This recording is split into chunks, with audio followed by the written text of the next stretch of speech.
rapat Bank Sentral US pada tanggal 30 sampai 31 Juli 2024 kemarin memutuskan untuk menahan suku bunga US di level 5,25 sampai 5,5%. Meski demikian, potensi penurunan suku bunga US di bulan September 2024 semakin terlihat jelas.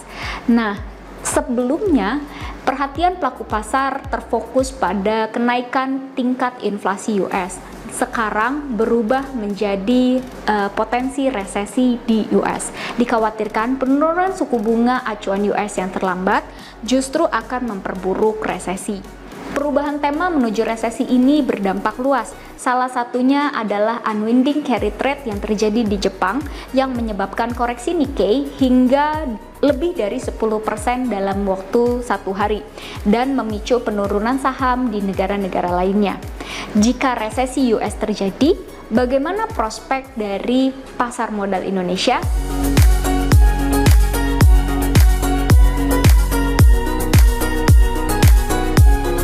Pak Rudi, seberapa besar peluang terjadinya resesi di US, Pak? Ya, resesi itu kalau menggunakan teori ekonomi adalah pertumbuhan PDB, pendapatan domestik bruto atau gross domestic product GDP, negatif 2 kuartal berturut-turut. Nah, kalau berdasarkan angka itu, saat ini bisa dikatakan Amerika belum resesi. Kenapa? Karena pertumbuhan PDB mereka di kuartal terakhir masih positif. Tapi pernah terjadi tahun 2022, pertumbuhan ekonomi Amerika negatif 2 kuartal berturut-turut. Pada waktu itu mereka ramai-ramai membantah dan menyatakan bahwa Amerika Serikat belum resesi. Nah, pada saat itu mereka mengatakan yang lebih cocok adalah tingkat pengangguran, di mana kalau resesi adalah pengangguran yang jumlahnya banyak, di mana untuk pengangguran itu mereka menggunakan yang namanya sum rule. Sum rule itu menggunakan rata-rata pengangguran 3 bulan terakhir dibandingkan rata-rata minimum selama 12 bulan terakhir. Apabila angkanya di atas 0,5%, maka itu menjadi suatu indikator resesi. Pada bulan Juli 2024 atau yang datanya dipublikasikan Agustus, angkanya sudah 0,53%, yang artinya berdasarkan teori itu sudah resesi. Tapi lagi-lagi dibantah sama Amerika Serikat. Kenapa? Karena si pembuatnya sendiri dia bilang, oh ya kami belum resesi. Jadi dia mengatakan cara itu tidak pas.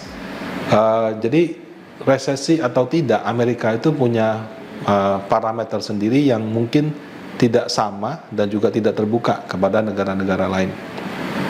Tapi di satu sisi saya juga melihat mungkin juga ada kaitannya dengan Pilpres, di mana yang namanya resesi itu kan topik yang sensitif, apalagi ada pejabat yang mau melanjutkan versus yang baru gitu kan.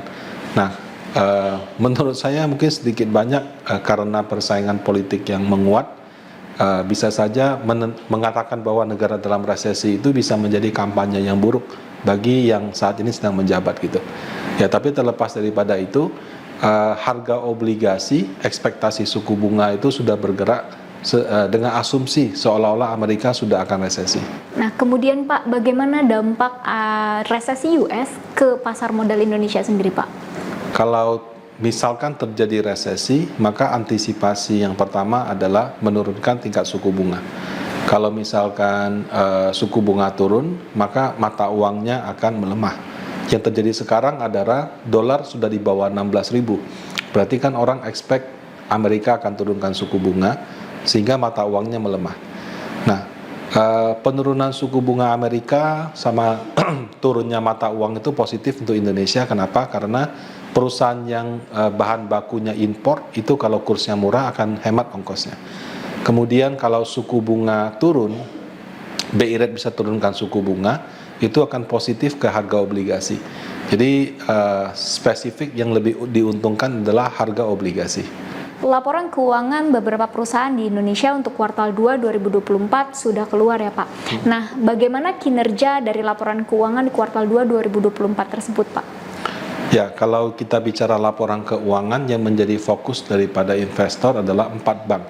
BCA, BRI, Mandiri, dan BNI. Karena 4 ini kira-kira 30% daripada IHSG, mungkin 50% atau lebih daripada LQ45, Sri Kahati, ADX30. Dari 4 laporan keuangan ini, Bank BCA bagus, naiknya 10-11% kalau tidak salah. Bank Mandiri naiknya 5%-an. Bank BRI yang stagnan atau bahkan turun dikit dibandingkan tahun lalu. Bank BNI pada saat video ini dibuat masih belum keluar. Nah, jadi dengan angka yang seperti itu, terus terang mungkin tidak sesuai ekspektasi pasar. Kenapa? Karena orang expect atau mungkin terbiasa di tahun 2023 yang lalu dimanjakan dengan pertumbuhan laba bersih yang selalu signifikan, puluhan persen seperti itu.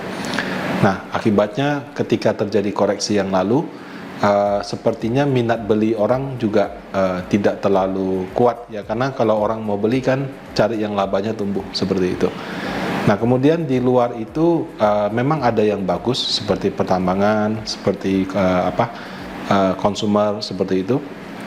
Tapi kalau secara total itu laba bersihnya dari 200-an perusahaan cuma naik sekitar 3%. Nah, hal ini mencerminkan ternyata kondisi perekonomian mempengaruhi daripada tingkat profitabilitas perusahaan.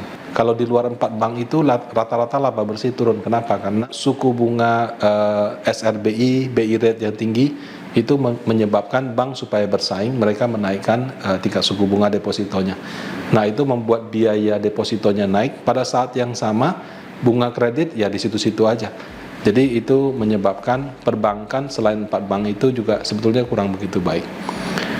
Kalau dari sektor lain ya overall saya melihat sih karena labanya cuma tumbuh 3%-an dari 200-an perusahaan, itu story atau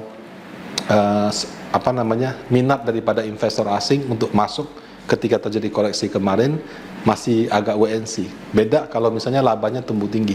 Nah, itu belum dipublikasikan saja dana asing sudah masuk banyak.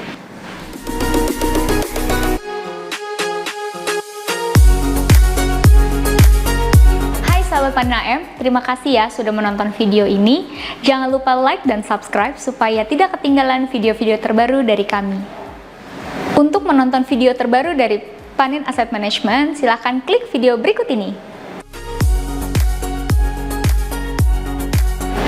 Masih bingung apa itu reksadana? Jangan khawatir, silakan nonton video berikut ini.